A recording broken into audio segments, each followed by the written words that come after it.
show up late. Intermission. Thank you all for coming out. My name is David Colatosti, and I'm the director of this production. And on behalf of the cast and crew and the people out front, I'd like to thank you all for coming out and supporting live community theater. Yes. Everyone here is volunteer. No experience required, so certainly if you guys want to get involved, we have auditions on Monday for our next production, Echoes, which goes up in February. So think about that. A couple other things to go over before we get rolling. We have 4 exits out of the theater, so know where they are and proceed quietly in the unlikely event of an issue. And don't worry about the actors, they'll be running out back scared.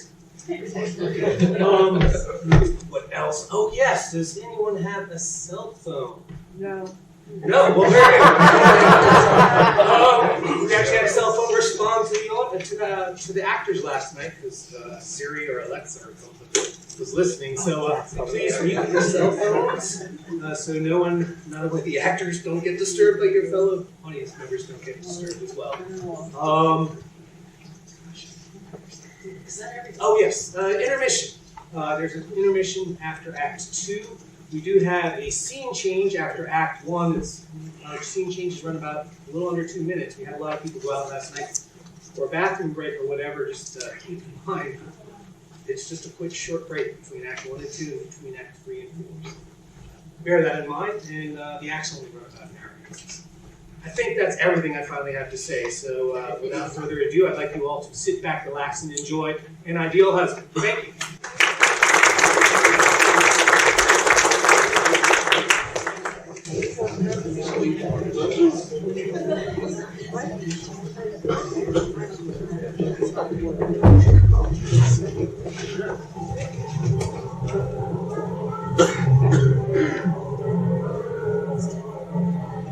Going on to the Hard Locks tonight, Olivia? I suppose so. Are you? Yes, tedious parties they give, don't they? Terribly tedious. Never know why I go.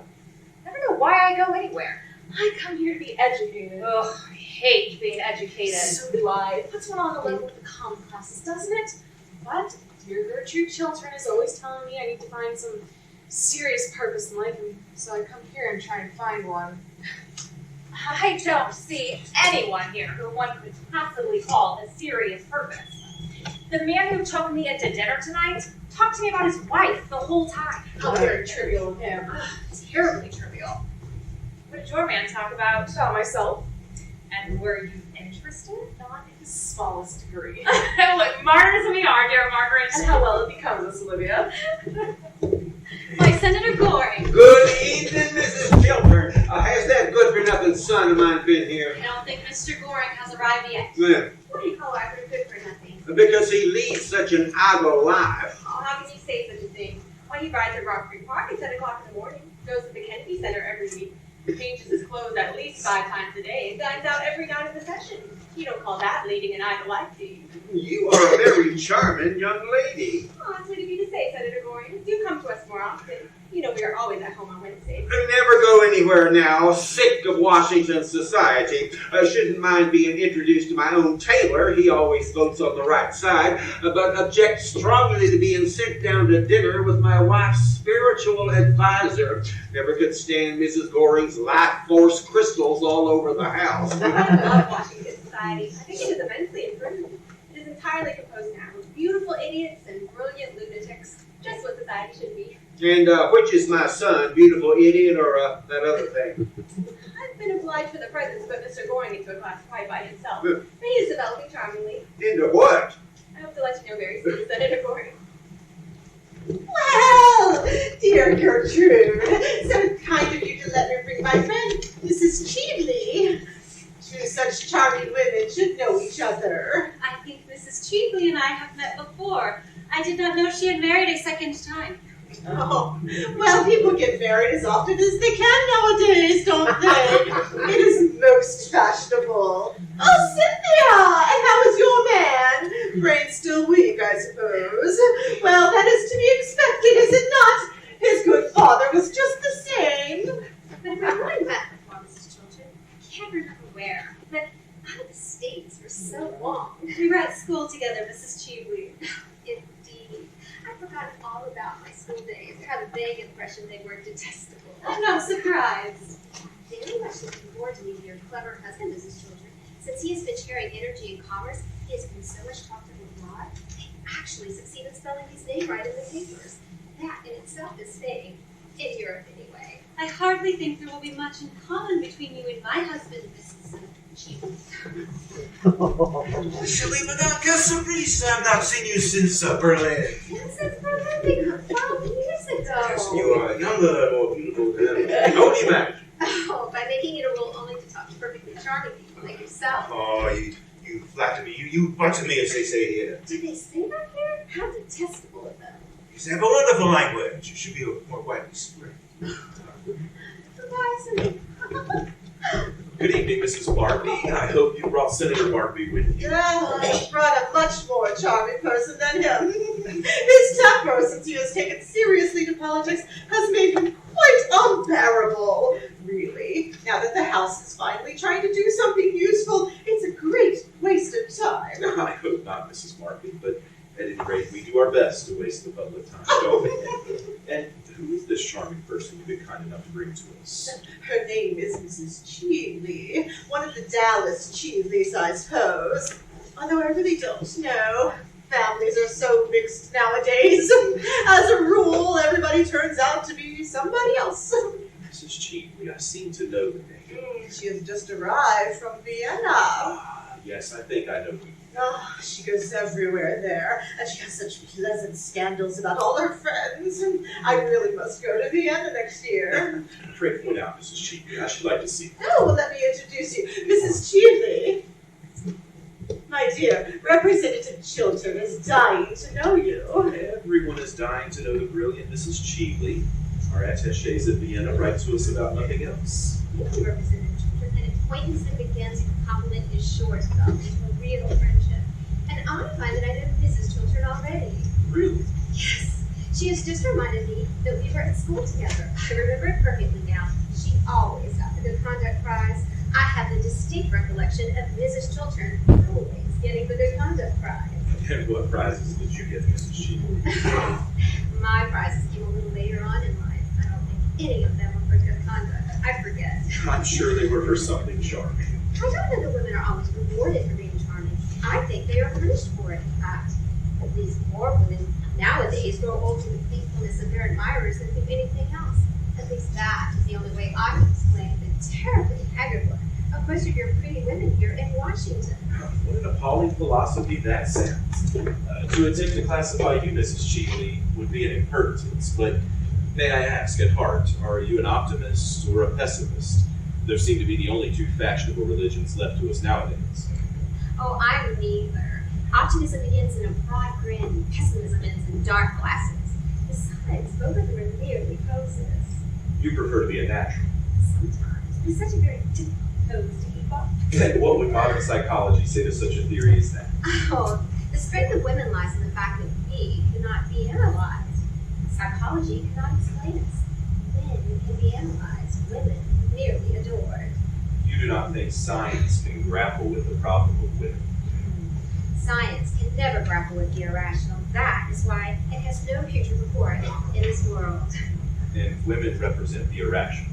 Well-dressed women do.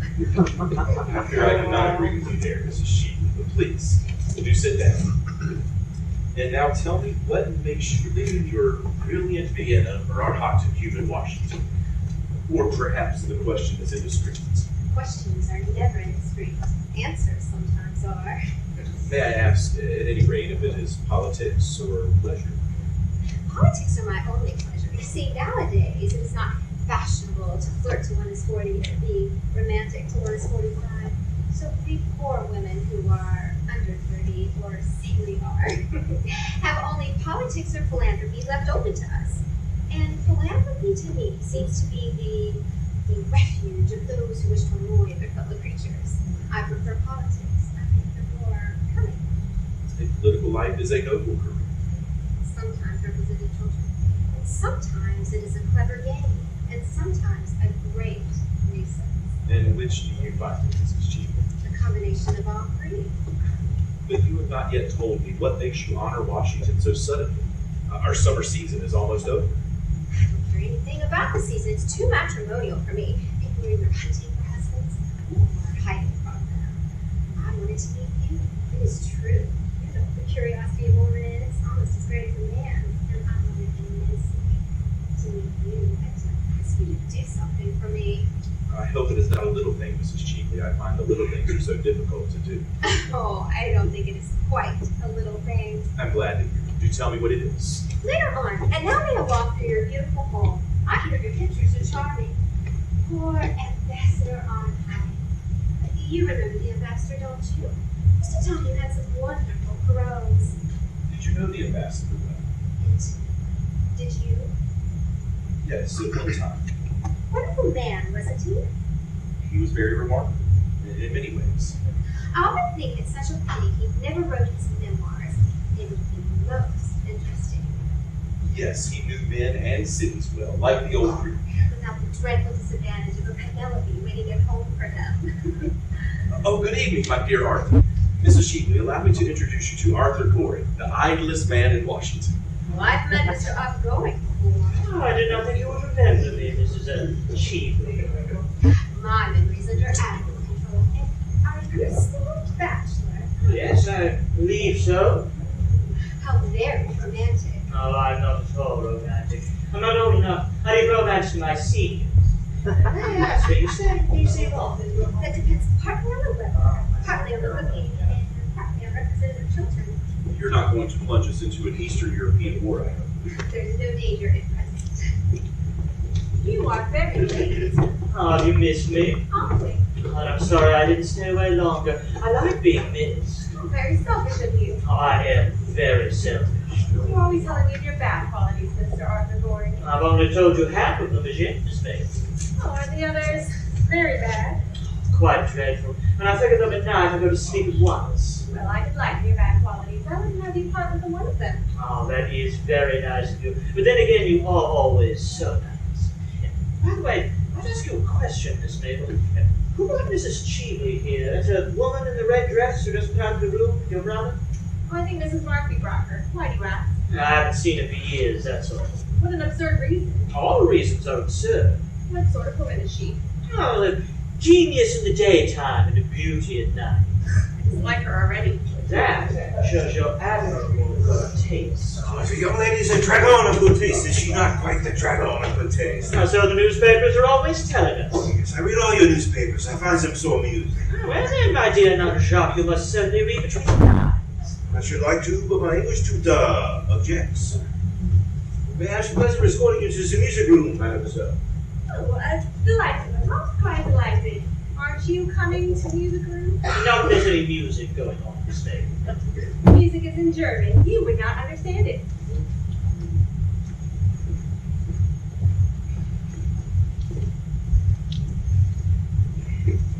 Boy, what are you doing here? Wasting your life as usual? You should be in bed, son. You keep too late hours. I heard of you the other night as a reference dates until 4 o'clock in the morning. Only a quarter to 4 o'clock. I can't make out how you stand D.C. society. The thing's gone to the dogs. A bunch of damn nobodies talking about nothing. I'm not talking about nothing about it. It's the only thing I know anything about. You seem to me to be living entirely for pleasure. What else is there to live for, Father? Nothing ages like happiness. You are heartless, son. Very heartless. I hope not, Father. Good evening, Mrs. Jones. Are you here? I had no idea you ever attended political parties. Oh, I adore political parties. They're the only place left in us where people don't talk politics. Oh, I delight in talking politics. I talk them all day long, but I can't bear listening to them. I don't know how those unfortunate people in the House stand those long debates. By never listening. Really? Oh, of course. You see, listening is a dangerous thing. One listens so may be convinced. And a man who allows himself to be convinced by an argument is a thoroughly unreasonable person. That explains so much in men that I have never understood, and so much in women that their husbands never appreciate in them. Our husbands never appreciate anything in us. We have to go to others for that. Yes, always to others, have we not? And those are the views of the two women who are known to have the most admirable husbands in Washington. That's exactly what we can't stand. My original was quite on the honestly faultless. He's really unendurably so at times. There's not the smallest element of excitement in knowing him. How terrible! Really, the thing should be more widely known. Mr. Jones is quite as bad. He is as domestic as if he was a bachelor. My dear Olivia, we have married perfect husbands. We are well punished for it. I would think it was the husband who was happy. Oh dear, no. They are as happy as can be, and as for trusting us, it is tragic how much they trust us. Perfectly tragic. Oh, comic, Mr. Jones. Certainly not comic, Mr. Goring. How very unkind of you to suggest such a thing. I'm afraid Mr. Goring's the camp the enemy as usual. I saw him touching that Mrs. Cheveley when he came in. Handsome woman, Mrs. Cheveley. Please don't praise other women in our presence. You might wait for us to do that. I did wait. Well, we are not going to praise Mrs. Cheveley. Why are you talking about Mrs. Cheveley? Everyone's talking about Mrs. Cheveley. Mr. Goring says, what is it he said, Arthur, about Mrs. Cheveley? Oh, I remember that she was a genius in the days and a beauty at night. Oh, what a horrid combination. So very unnatural. I like looking at geniuses and listening to beautiful people. That is morbid of you, Mrs. Marshmallow. I'm so pleased to hear you say that. Mr. Marshman and I have been married for 7 years, and he has never once told me I'm morbid. That is painfully unobservant. I have always said, dear Margaret, that you are the most morbid person in Washington. You're always sympathetic. The morbid kind of desire for food. I have a great desire for food. Mr. Goring, will you give me some supper? Oh, with pleasure, Miss Mabel. How are you then? You've never talked to me the whole evening. Could I look right away with the sick diplomat? If I had followed, your suit would have been only black. I don't think I like you at all this evening. I like you immensely. Well, I wish you'd show it in a more marked way. Olivia, I have a curious feeling of absolute faintness. I think I should like some supper very much. I know I should like some supper. I am positively dying for supper, Margaret. They're so horribly selfish. They never think of these things. Men are grossly material, grossly material. May I have the honor of taking you down to supper, madame? I never take supper, thank you, Nicole. But I will come down with you with pleasure. I am so fond of eating. Very American in my taste. You look quite American, Nicole, quite American. Not some supper, Miss Marshmallow? Thank you, Mr. Montfort. I never touch supper. But I shall come sit beside you and watch you eat.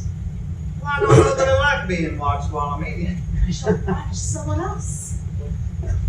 I don't know how I should like that either. Pray, Mr. Montfort, do not make these painful scenes of jealousy in public. Are you going to any of our country resorts before you leave the States, Mrs. Cheveley? I stay in the States for 3 of it at this point. You represented the Chiltern. Seriously? Quite seriously, I wanted to interest you in this great political and financial scheme about this Manitoba, Minnesota pipeline company, in fact. What a tedious and practical subject for you to talk about, Mrs. Cheveley. Well, I like tedious practical subjects. What I don't like are tedious practical people. There's a wide difference. Besides, I know you like pipeline schemes. You were Senator Radley's legislative assistant, weren't you, when the government investigated the Kern River pipeline? Yes, but the Kern River pipeline was a great and splendid undertaking. It has produced billions of cubic feet of natural gas and has strategic value. This Manitoba scheme is a commonplace stock exchange swindle. A speculation, Representative Chiltern. A brilliant, daring speculation. Believe me, Mrs. Cheveley, it is a swindle. Let us call things by their proper name. It makes matters simpler. We have all the information about it in Energy and Commerce. In fact, I sent out a special commission to inquire into the matter privately, and they report that the works have hardly begun. And as for the money subscribed, well, no one seems to know what has become of it. The whole thing is a second Keystone XL with not a quarter of the chance of success that miserable affair ever had. Well, I do hope you've not invested in it, Mrs. Cheveley. I'm sure you were far too clever to have done that.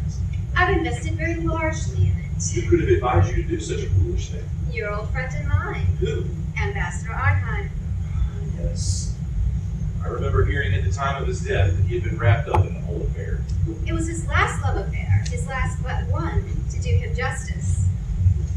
They have not seen my Carros. They are in the music room. Carros seem to go great with music, don't they? May I show them to you?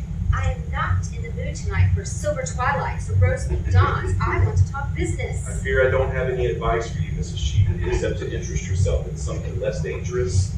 The success of this Manitoba, Minnesota scheme depends on, of course, the attitude of the U.S., and I plan to lay the commissioner's report before the House tomorrow night. That you must not do, Representative Chiltern. In your own interest, to say nothing of my own, you must not do that. In my own interests. My dear Mrs. Cheatham, what do you mean? I will be quite frank with you.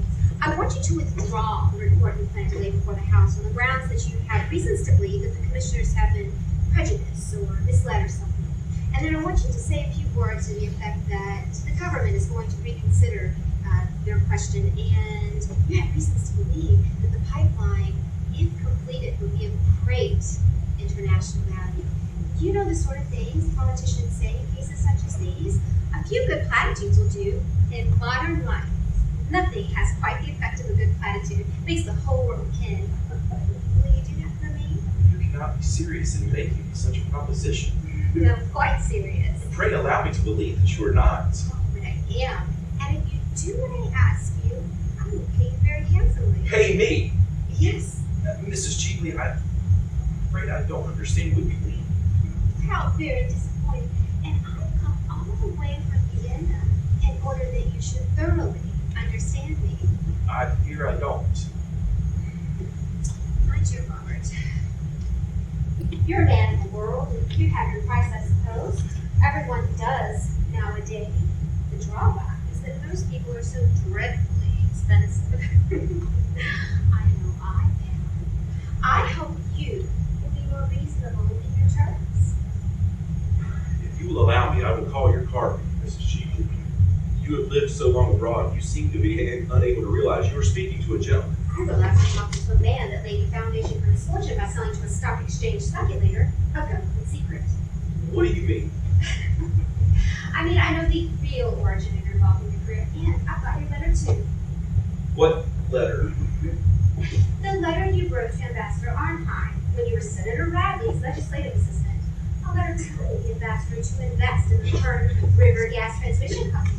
A letter written days before the government announced its own support. It's not true. You thought the letter's been destroyed. How foolish of you. It is in my possession. The affair to which you allude was no more than a speculation. The House had not yet voted on the bill. It could have been rejected. Oh, it's a swindle, Representative Chiltern. That is calling it by the proper names makes everything simpler. And now I'm going to sell you that letter. And the price I ask for it is your public support of the Manitoba, Minnesota pipeline scheme. You made your fortune out of one pipeline. Now you must help me and my friends to make our fortunes out of another. It is outrageous. What you propose, outrageous. Oh no, Robert. This is the game of life, as we all must play it. I cannot do what you ask me. I cannot. Oh. You mean you cannot help doing it? You are standing on the edge of a precipice. It is not for you to make terms. It is for you to accept them. Supposing you refuse. What then? My dear Robert, you would be fooled. That is all. Imagine to what a point your Puritanism in this country has brought you. In old days, nobody pretended to be a bit better than one's neighbor. In fact, to be a bit better than one's neighbor was excessively vulgar and middle class. Nowadays, with the modern mania for morality, a politician was posed as a paragon of purity, incorruptibility, and all the other 7 deadly virtues. And what is the result? You all go over like dominoes, one after the other. Scandals used to lend charm, or at least interest in a man, and now they crush him. And yours is a very nasty scandal.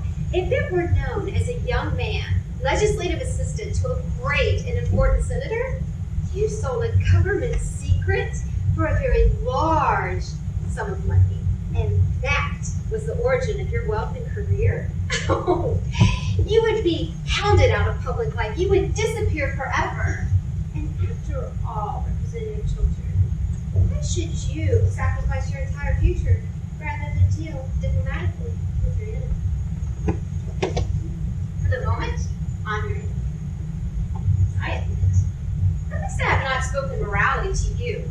Years of So, you did a clever, unscrupulous thing. It turned out a great success. You owe to it your fortune and your position. And now you have to pay for it. Sooner or later, we must all pay for what we do. What you ask is impossible. You are going to make it possible. You must make it possible. You know what American newspapers and social media are like.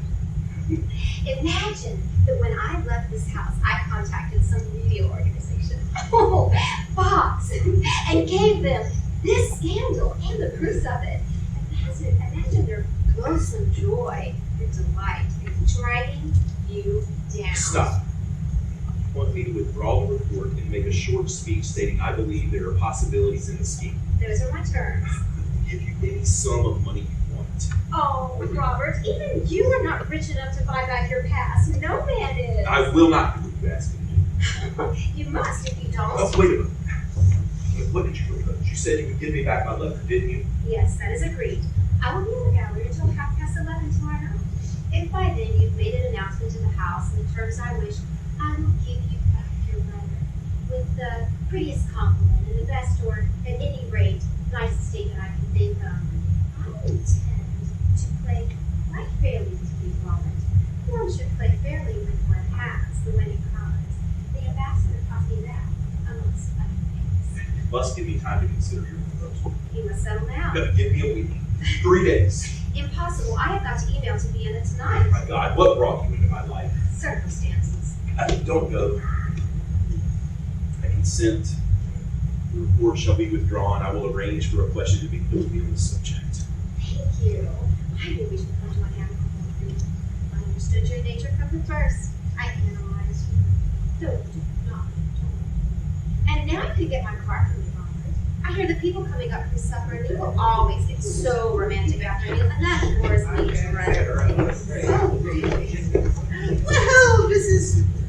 Cheveley, are you enjoying yourself? Representative Chiltern is very entertaining, is he not? Most entertaining. I'm enjoying my talk with him immensely. He has had a very interesting and brilliant career, and he has married a most admirable wife. Mrs. Chiltern is a woman of the very highest principles, I am glad to say. I am a little too old now myself to worry about setting a good example, but I always admire people who do. And Mrs. Chiltern has such an ennobling effect on life, though her dinner parties are rather dull sometimes. But one can't have everything, can one? And now I must go, dear. Shall I call for you tomorrow? Thanks. We might walk the mall at 5. Everything looks so fresh on the mall when things cool down in the evening. Except the people. But perhaps they are a little jaded. I have often observed that as the summer goes on, it produces a kind of softening of the brain. But anything is better than high intellectual pressure. It makes the noses of the young girls grow so incredibly large. And there's nothing so difficult to marry than a large nose. Good night, dear. Good night, Gertrude. You have a charming house, Mrs. Chiltern. I've spent a delightful evening. It has been so interesting getting to know your husband. Why did you wish to get to know my husband, Mrs. Cheveley? Oh, I'll tell you. I wanted to interest him in this Manitoba, Minnesota pipeline scheme, which I dare say you've heard. I want him most susceptible. Susceptible to reason, that is. Rare thing in a man. I converted him in just 10 minutes. He's going to make a speech to the house tomorrow night in favor of the idea. We should go and watch him. It will be a glorious occasion. There must be some mistake. That scheme can never have my husband's support. Oh, I assure you, it's all settled. I don't regret my tedious journey from Vienna now. It has been a great success. But of course, for the next 24 hours, the whole thing is a dead secret. A secret between whom? Between your husband and myself. Your car is here, Mrs. Cheveley. Thank you. Oh, Miss Chiltern, good night, Mr. Ford. I'm at the Four Seasons. Don't you think you might stop by? If you wish it, Mrs. Cheveley. Don't sound so solemn, or I shall have to visit you. Will you see me down, Representative Chiltern? Now that we have the same interests at heart, we should be great friends, I hope. What a horrid woman. You should go to bed, Miss Mabel. Mr. Arthur Gordon. My father told me to go to bed an hour ago. I don't see why I shouldn't give you the same advice. I always pass on good advice. It's the only thing to do with it, really. It never is of any use to what said. Mr. Gordon, you are always ordering me out of the room. I think it most courageous of you, especially if I'm not going to bed for hours. You can come and sit down if you like. What is this? Someone's dropped a diamond brooch. Quite beautiful, isn't it? I wish it were mine, but Gertrude won't let me wear anything but pearls. And I'm thoroughly sick of pearls. They make one look so plain, so good, so intellectual. I wonder who the brooch belongs to. I wonder who dropped it. It's a beautiful brooch. It is a handsome bracelet. It isn't a bracelet, it's a brooch. It can be used as a bracelet. What are you doing? I'm going to make a rather strange request to you, Miss Mabel. Oh, pray do. I've been waiting for it all the evening. Don't tell anyone that I've taken charge of this brooch, and should he stop by and claim it, let me know at once. That is a strange request. You see, I gave this brooch to someone once years ago. You did? Yes. Well, then I shall certainly bid you good night. Good night, Gertrude. Good night, dear. You saw who Mrs. Markby brought here tonight. Yes, it was an unpleasant surprise. What did she come here for? Apparently to try and lure Robert to pull some fraudulent scheme in which she's interested. The Manitoba-Minnesota pipeline, in fact. She's mistaken her man, hasn't she? She is incapable of understanding an upright nature like my husband's. Yes, the fact that she'd come to grief if you try to get Robert into her toils. It is extraordinary what astounding mistakes clever women make. Now, I don't call women of that kind clever. I call them stupid. Same thing, often. Good night, Gertrude. Good night. My dear Arthur, you are not going. Could you stop a little? Afraid I can't, thanks. I promised to look into the hot locks. I believe they've got a Mom-Hungarian band that plays Mom-Hungarian music. Good night, Robert. See you tomorrow. How beautiful you look tonight, Gertrude. Robert, it is not true, is it? You're not going to lend your support to this pipeline speculation? You couldn't.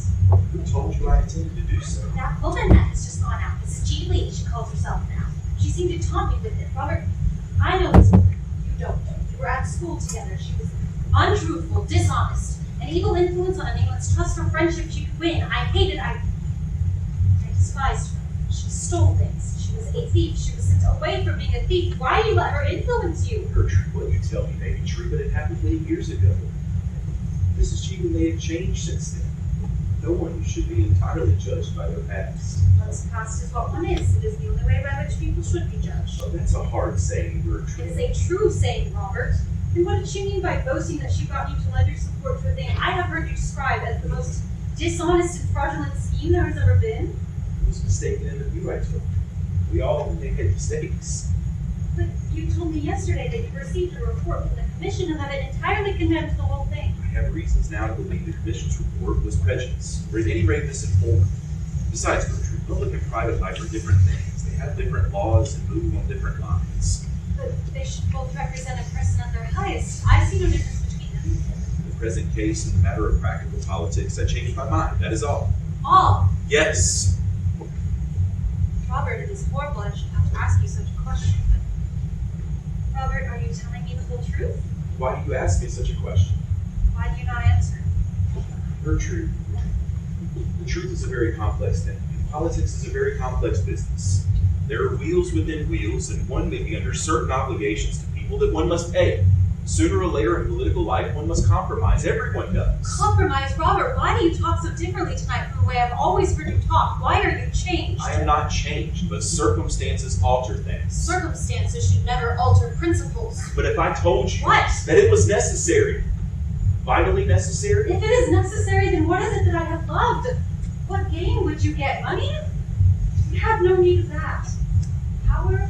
But power is nothing in itself. It's power to do good that is fine, that and that only. What is it then?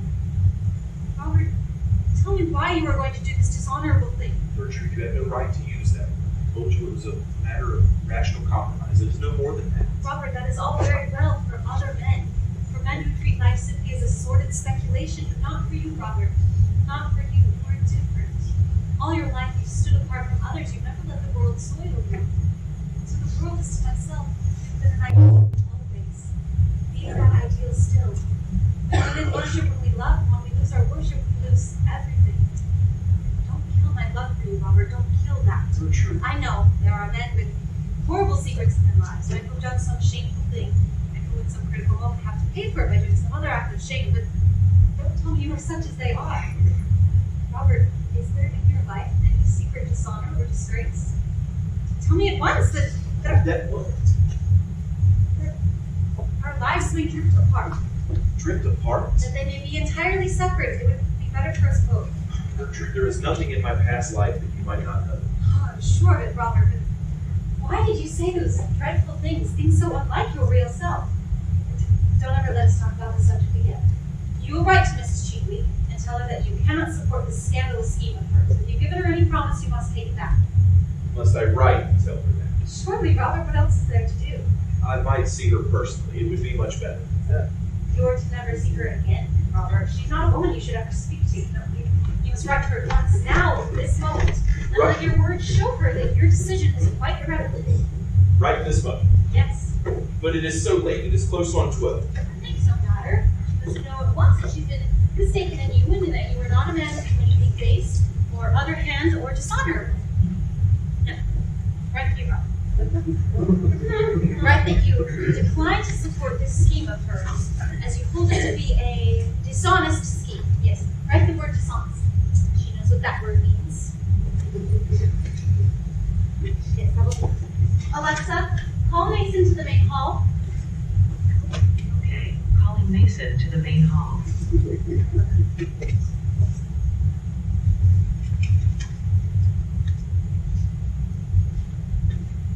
Have this letter sent at once to the Four Seasons. There is no answer. Robert, love gives one an instinct to things, and I feel all that tonight I have saved you from something that might have been a danger to you. Robert, you brought to the political life of our time a nobler atmosphere, a finer attitude towards life, a freer air of purer aims and higher ideals. I know it. For that I love you, Robert. Love me always, Gertrude. I will love you always, because you will always be worthy of love. Needs must love the highest when you see it.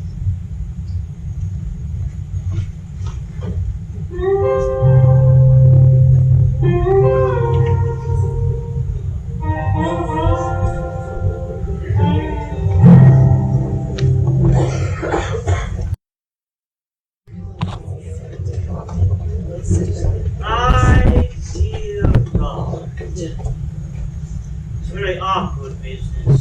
Very awkward indeed. And you should have told your wife the whole thing. And secrets from other people's wives are a necessary luxury in modern life. At least, so I'm always told that you a country club were bold enough to know better. But a man mustn't keep a secret from his own wife. She invariably finds it out. Women have a wonderful instinct about things. They can discover everything except the obvious.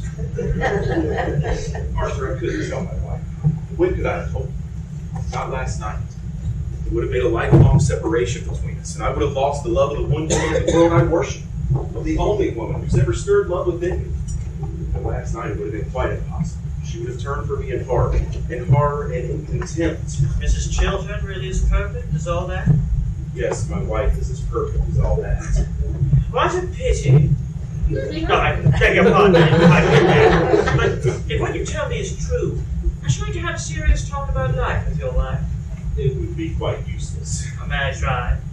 Yes, but nothing could make her alter her views. I read at worst it could simply be a psychological experiment. All such experiments are terribly dangerous. Oh, everything is dangerous. If it wasn't so, life wouldn't be worth living. I am bound to say that I think you should have told her years ago. When? When we were engaged.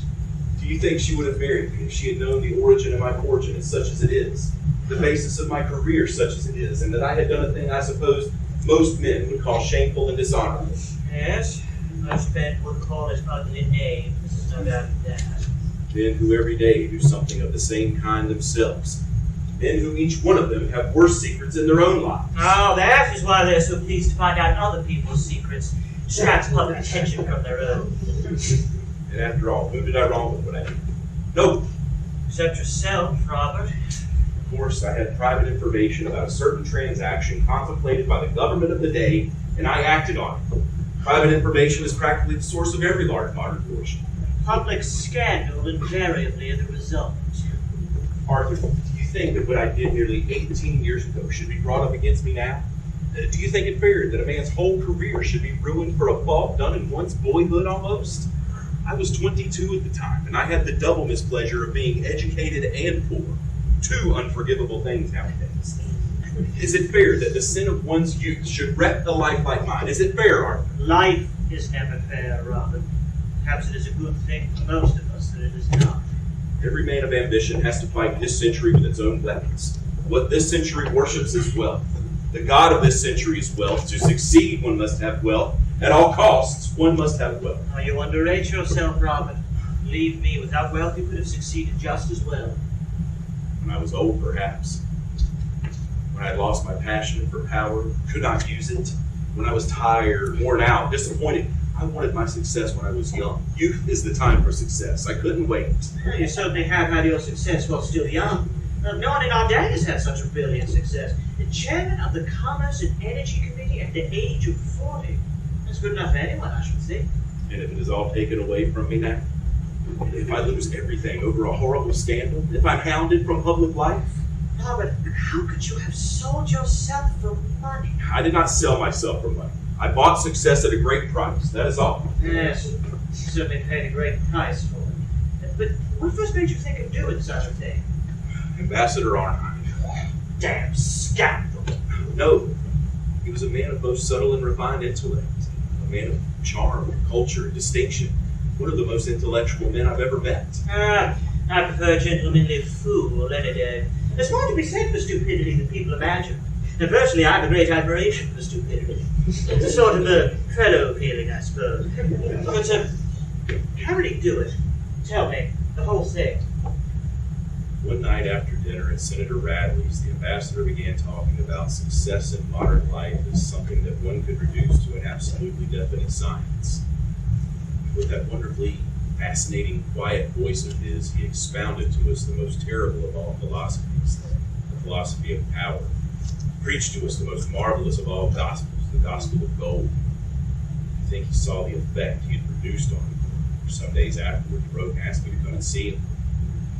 I remember so well how with a strange smile on his pale, curved lips, he led me through his wonderful private gallery, his exotic cars, and then told me that luxury was nothing but a background, a painted scene in a play, that power over other people, power over the world, was the one thing worth having. And in our century, only the rich possessed it. A thoroughly shallow creed. I didn't think so then. I don't think so now. Wealth has given me enormous power. It gave me at the very outset of my life freedom. Freedom is everything. You've never known what ambition is. You couldn't understand what a wonderful chance the ambassador gave me. Such a chance as few men get. Fortunately for them, if one is to judge by results. But tell me definitely, Robert, how did the ambassador finally convince you to do what you did? When I was going away, he said to me that if I could ever give him any private information of real value, he'd make me a very rich man. I was dazed at the prospect he held out to me. My ambition and my desire for power were at that time boundless. 6 weeks later, certain private documents passed through my hands. State documents? Yes. I had no idea that you, of all men in the world, could have been so weak, Robert, as to yield to such a temptation as Ambassador Arnheim held out to you. Weak? I'm sick of hearing that phrase, sick of using it about others. Weak? Do you really think, Arthur, that it is weakness that yields to temptation? I tell you, there are terrible temptations that it requires strength and courage to yield to stake all one's life on a single moment, to risk everything on one throw, whether that stake be power or pleasure, I care not. There is no weakness in that. There is a horrible, terrible courage. I had that courage. I sat down that same afternoon and wrote Ambassador Arnheim the letter this woman now holds. I made $13 million over the transaction. And you? I received $1.8 million from the ambassador. You were worth more, Robert. No, that money gave me exactly what I wanted, power over others. I went into politics immediately. The ambassador advised me in finance from time to time, but 4 or 5 years, I had almost tripled my fortune. Since then, everything I've touched has turned out a success, and all things connected with money, I've had a luck so extraordinary that sometimes it has made me almost afraid. I remember having read somewhere in some strange book that when the gods wish to punish us, they answer our prayers. Tell me, Robert, did you never suffer any regret for what you had done? No, I felt I fought the century with its own weapons and won. You thought you'd won. Thought so. Arthur, you despise me for what I told you. I'm very sorry for you, Robert. Very sorry indeed. I don't say I suffered any remorse. Not remorse in the ordinary, or silly sense of the word. But I have paid conscience money several times. I had a wild hope I might disarm destiny. For the amount the ambassador gave me, I've contributed twice over in public charity since then. In public charities? Good Lord, Robert, what a lot of harm you must have done. Don't say that, Arthur. Don't talk like that. I'm sorry, Robert. Pay no mind to what I say. I am always saying what I shouldn't say. In fact, I usually say what I really think. A great mistake nowadays makes one so liable to be misunderstood. As regards this dreadful business, I will help you in whatever way I can. Of course, you know that. Thank you, Arthur. But what is to be done? What can be done? Well, people can't stand a man who's always saying he's in the right. But they are quite fond of a man who admits he's been in the wrong. It's one of the best things of them. However, in your case, Robert, a confession simply would not do. The money, if you allow me to say so, is awkward. Besides, if you were to make a clean breast of the whole affair, you would never be able to talk morality in public again. And in America, a man who can't talk morality 3 times a week to a large, popular, immoral audience is quite over as a serious politician. There'd be nothing left for him as a profession except real estate or the ministry. No, Robert, you must confess it would ruin you. It would ruin me, Arthur. The only thing left for me to do now is to fight the thing out. Aha! I was waiting for you to say that, Robert. That is the only thing for you to do now. You must start by telling your wife the whole story. That I will not do. You are making a mistake, Robert. I couldn't do it. It would kill her love for me. Now, about this woman, this Mrs. Cheeley, how can I defend myself against her? You knew her before, Arthur, apparently. Yes. Did you know her well? So little they got engaged to be married to her once when they were staying at the Bushes. The whole affair lasted 3 days, and nearly. Why was it broken off? I forget. Guess it makes no matter. By the way, have you tied her with money? She used to be confoundedly fond of money. I offered her any sum she wanted. She refused. And the marvelous gospel of gold breaks down sometimes. The rich can't do everything, after all. Not everything. I suppose you were right, Arthur. I feel that public disgrace is in store for me. I'm certain of it. I never knew what terror was before, but I know it now. Robert, you must find her. You must find her. But how? I can't tell you how at present. I have not the smallest idea. Everyone has some weak point. There is some weakness in each one of us. My father tells me that even I have faults. Perhaps I have, I don't know. In defending myself against Mrs. Cheeley, I have a right to use any weapon I can find, have I not? Oh, in your case, Robert, I wouldn't have the smallest scruple in doing so, as she is thoroughly well able to take care of herself. Well, I shall send an encrypted email to the embassy in Vienna to inquire if there's anything known against her. There may be some secret scandal she might be afraid of. I imagine Mrs. Cheeley is one of those very modern women of our time who finds a new scandal as becoming as a new pair of shoes, and has both of them at the country club every afternoon at 5:30. I'm sure she adores scandals, and the present sorrow of her life is that she can't manage to find enough. Why do you say that? Well, she wore far too much rouge last night, not quite enough clothes, and it is always a sign of despair in a woman. But it is worthwhile my emailing to Vienna, is it not? Well, it's always worthwhile asking a question, though it's not always worthwhile answering one. There. It's done. She must have had some secret hold over the ambassador. I wonder what it was. I wonder. I shall fight her to the death, as long as my wife knows nothing. I'll fight in any case, in any case. If my wife found out, there would be little left to fight for. Well, as soon as I hear from Vienna, I shall let you know the result, Arthur. It is a chance, just a chance, but I believe in it. And as I fought the age with its own weapons, I shall fight her with her weapons. It's only fair.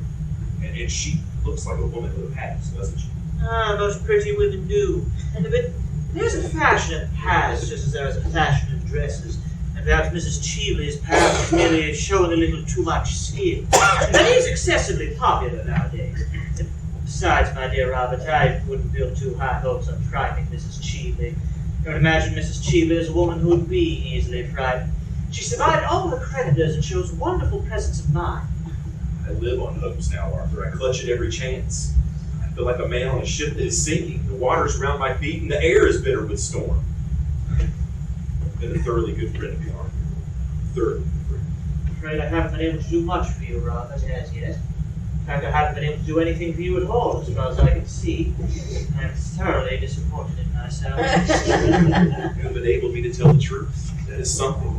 Truth is always stifled. Ah, the truth is a thing I get rid of as soon as possible. That bad habit, by the way, makes one very unpopular in the country club with the older members. They call it being conceited. Perhaps it is. Wish I had been able to tell the truth, to live the truth. That's the great thing in life, to live the truth.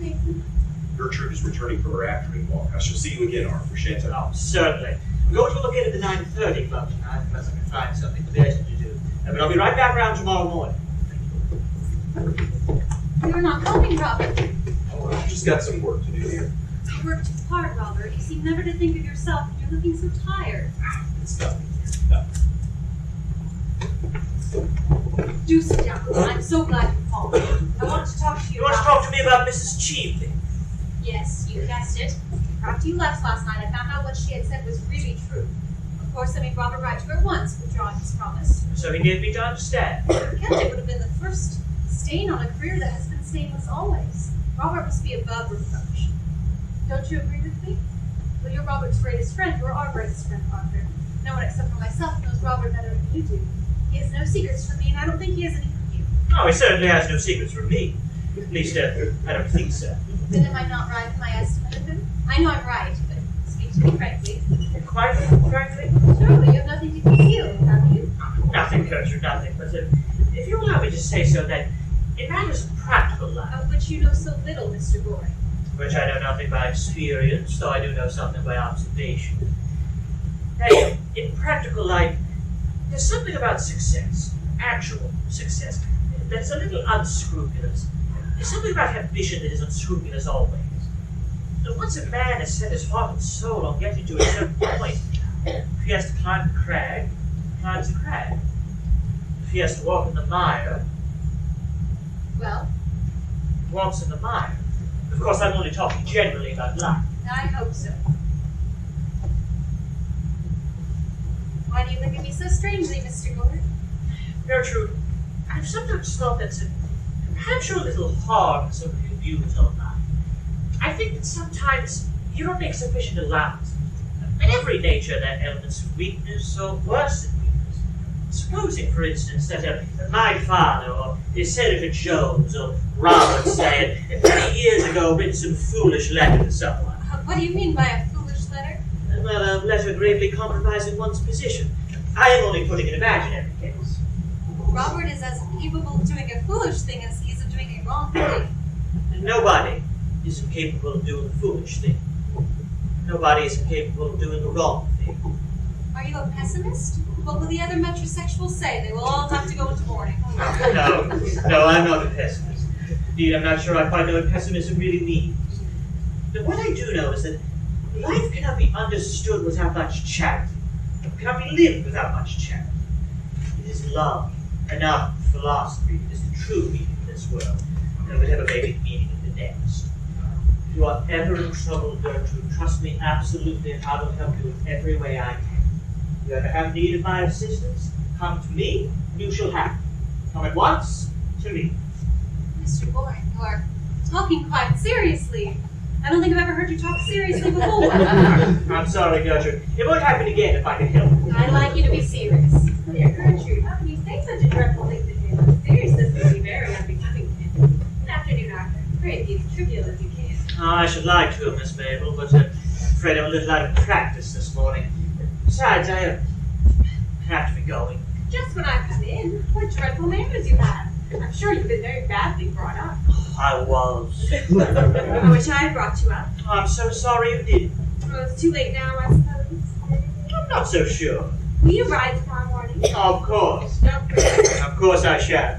By the way, Gertrude, there was a list of your guests in any of the social media posts from yesterday. It's apparently been drowned out by some COVID report or the latest cat video of something equally boring. Could you let me have the list? I've got a reason for asking you. I'm sure Mr. Trafford will be able to give you one. Thanks so much. Tommy is the most peaceful person in Washington. And who is the most ornamental?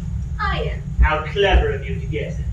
Goodbye, Gertrude. You will remember what I said to you, won't you? Yes, but I don't know why you said it to me. I hardly know myself. Goodbye, Miss Nate. Well, I wish you were not going. I've had 4 wonderful adventures this morning. 4.5, in fact. You might stop and listen to some of them. How selfish of you to have 4.5. There won't be any left for me. I don't want you to have any. They would not be good for you. That is the first unkind thing you have ever said to me.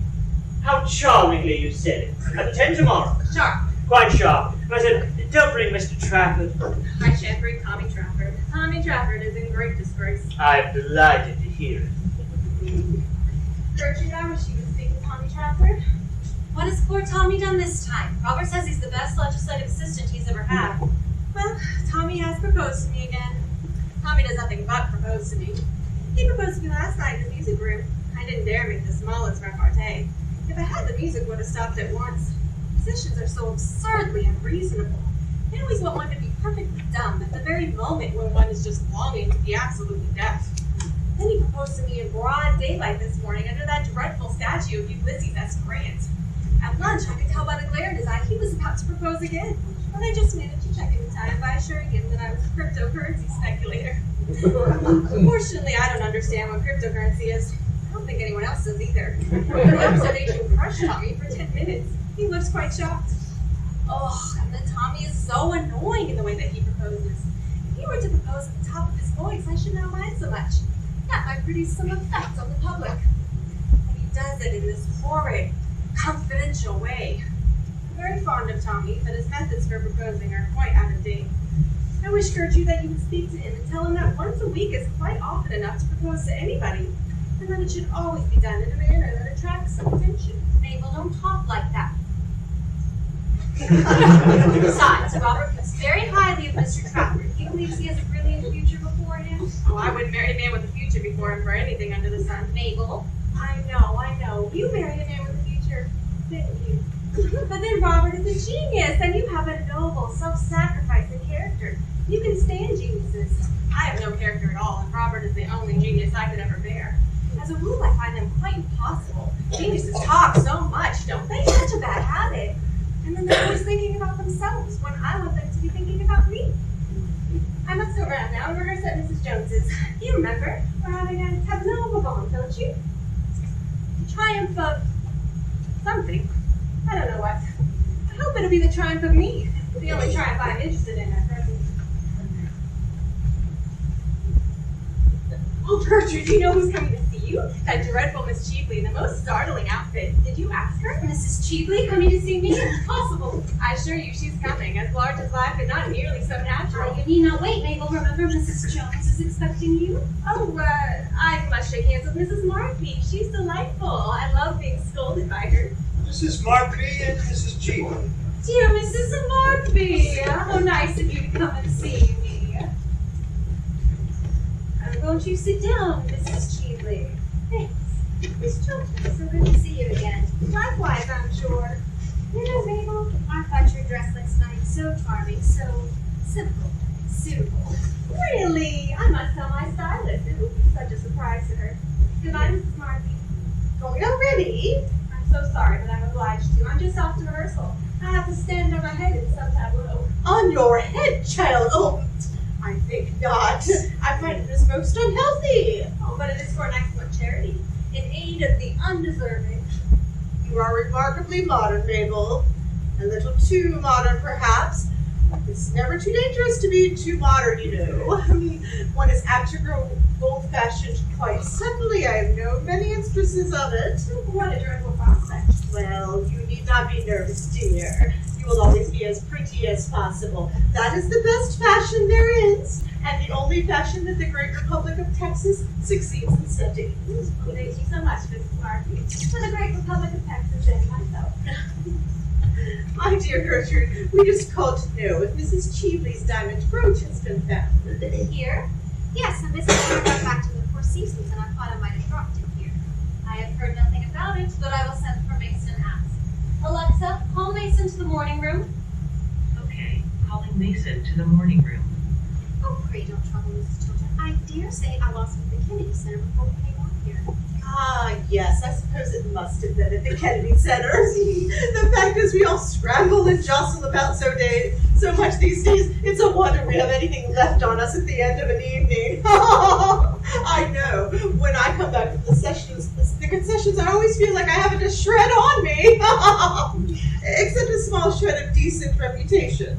Just enough to keep the lower classes in the second balcony from making painful observations. The fact is, our society is rather overpopulated. Really, someone should arrange a scheme of assisted immigration. It would do a world of good. I quite agree, Mrs. Markey. It's been nearly 6 years since I've been here in Washington, and I can say society has become dreadful. This is the oddest thing everywhere. Oh, well, yes, dear, but one needn't know them. I'm sure I don't know half the people who come to my house. Indeed, all I hear is I wouldn't want to.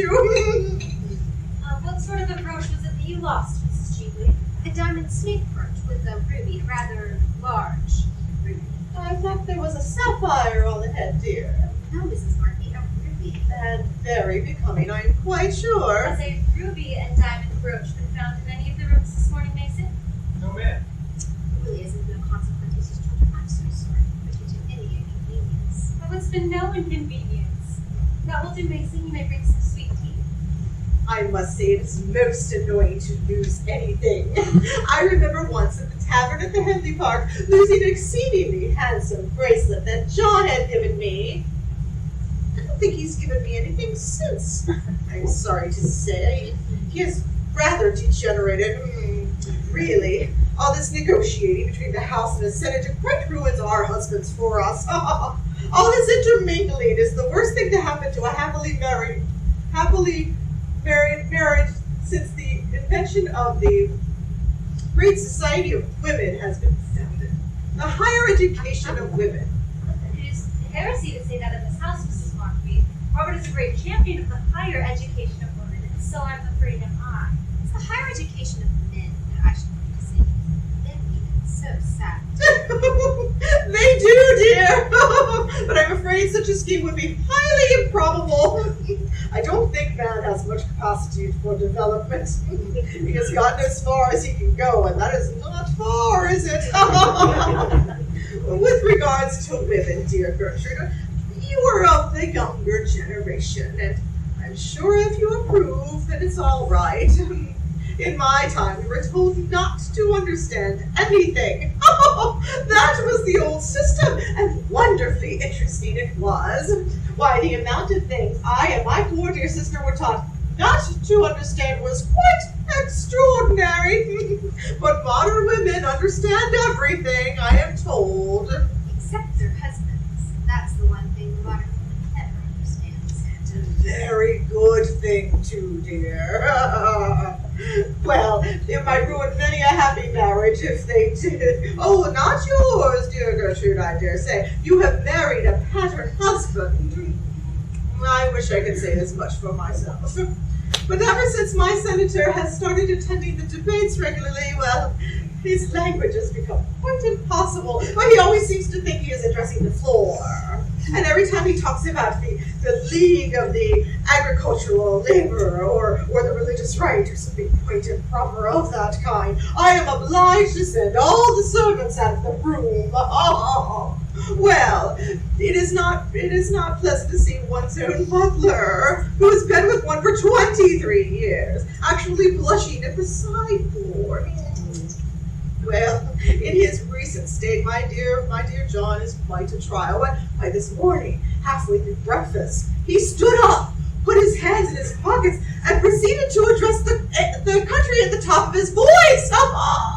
I was so embarrassed I just left as soon as I finished my second cup of coffee, I need hardly say. Well, I hope that your husband is not like that, dear Gertrude. And I am very much interested in politics, Mrs. Markby. I'd love to hear Robert talk about them. Well, I hope Robert is not as indebted to blue books as John is. I find them not improving reading for anyone. I've never read a book. I prefer books of Ah, yes. Yellow is quite a marvelous color, is it not? It's more flattering. I used to wear yellow quite often in my early days, and I would so still if John was not so painfully personal in his observations. Oh. But man, on the subject of dress is really quite ridiculous, is he not? Oh, Oh no, I think men are the only authorities on dress. really, dear? Oh, one wouldn't say so with the sort of ties they wear, would one? May I get you some tea, Mrs. Cheatley? No thanks. Some tea, Mrs. Markby? No, thanks, dear. As a matter of fact, I have promised to go round to visit poor Mrs. Bradcaster, who is in a great deal of trouble. Her daughter, quite a well-brought-up girl, too, has actually become engaged to be married to an evangelical and false church. Oh! It is very sad. It's very sad indeed. I don't understand this modern mania for evangelism. Well, in my time, we girls saw preachers, of course, but we hardly took any notice of them. But I understand that suburban society is positively honeycombed with evangelicals. I find it most irreligious. And the eldest son has quarreled with his father. Oh, I know a lot of sons who won't have anything to do with their fathers, and a lot of fathers who won't speak to their sons. It is myself very much to be regretted. I quite agree, Mrs. Markby. Fathers have so much to learn from their sons nowadays. They do, dear. What? The art of living, the only really fine art, been created in modern times. Well, I'm sure Mr. Brancaster knew a great deal about that, now didn't he? More than his poor wife did. Do you know Mrs. Brancaster, dear? Oh, just slightly. Well, like all stout women, she looks the very picture of happiness, as no doubt you've noticed. But her family has been wrought with tragedy from the start, I am sorry to say. Well, her own sister, Mrs. Jekyll, has had a quite tumultuous life. Beyond this affair of the evangelist, why, ultimately she was so broken-hearted that she went into a convent.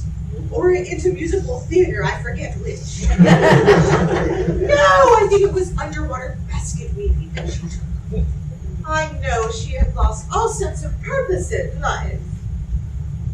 Well, now, if you will excuse me, dear Gertrude, I will leave Mrs. Cheatley in your charge and call back for her in a quarter of an hour. Unless, of course, dear Mrs. Cheatley, you wouldn't mind waiting in the car while I visit Mrs. Brancaster. Why, yes, it is a visit of condolence. I shan't stay long. I don't mind waiting in the car at all, Mrs. Markby. I hope Mrs. Cheatley will stay here a little. I should like to have a few minutes conversation with her.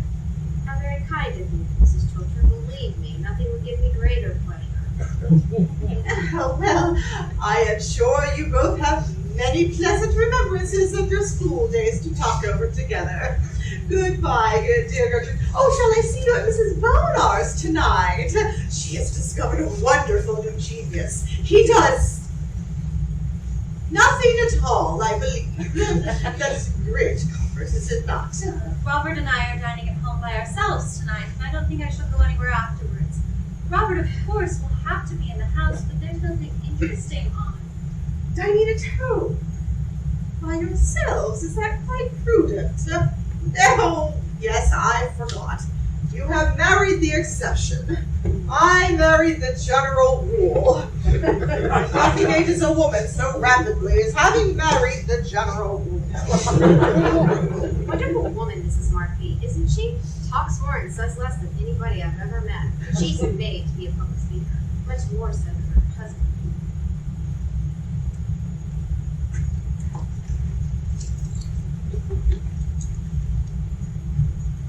Mrs. Cheatley, I think it is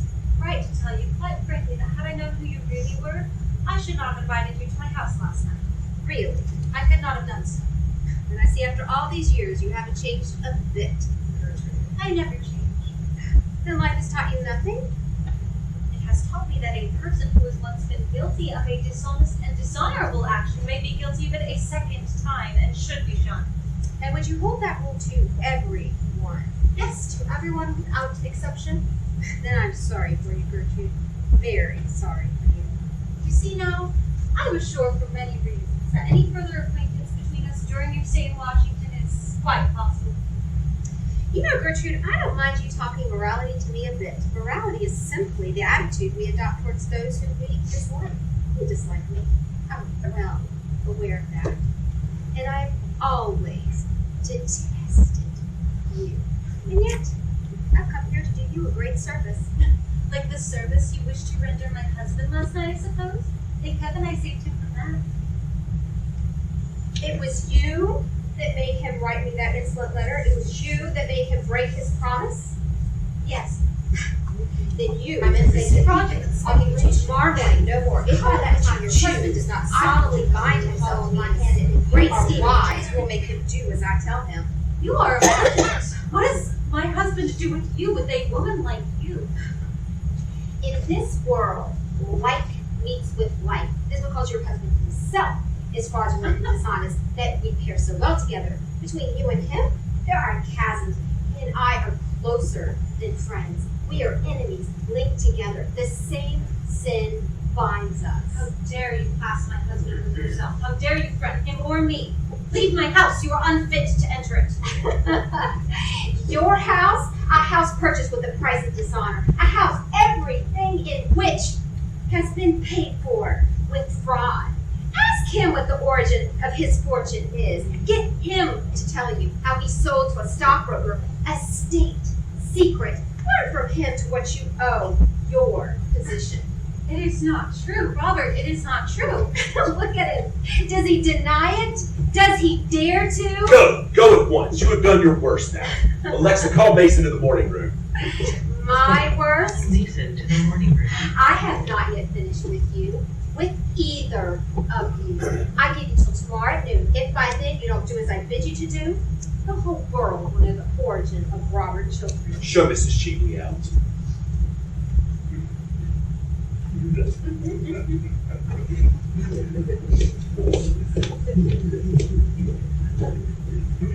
You sold a state secret for money? You began your life with fraud. You built up your career on dishonor? Tell me it is not true. Lie to me. Tell me it is not true. You have no idea how much I was tempted. Let me tell you the whole No, thing. don't come near me. Don't touch me. I feel as if you soiled me forever. You sold yourself for money? Common thief or better. You've lied to the whole world, and yet you will not lie to me. No, don't speak. Your voice wakes terrible memories. Memories of things that made me love you. And how I worshipped you. You were to me something apart from common life, noble, honest, without stain. The world seemed to be finer because you were in it, and goodness more real because you lived it. And now, when I think I made a man like you my ideal, the ideal of my life. There was your error. The error all women commit. Why can't you women love us faults and all? Why do you place us on monstrous pedestals? We have all feet of clay, women as well as men. We should love knowing our follies, our imperfections, our weaknesses. Love each other all the more to make for that reason. Women think they are making ideals of men. What they are making are false idols merely. You made your false idol of me. I had not the courage to come down. I was afraid I might lose your love.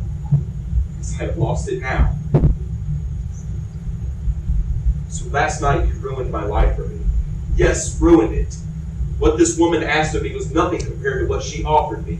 She offered security, peace, stability. The sin of my youth that I thought was dead and buried rose up in front of me, hideous, horrible, with its hand in my throat.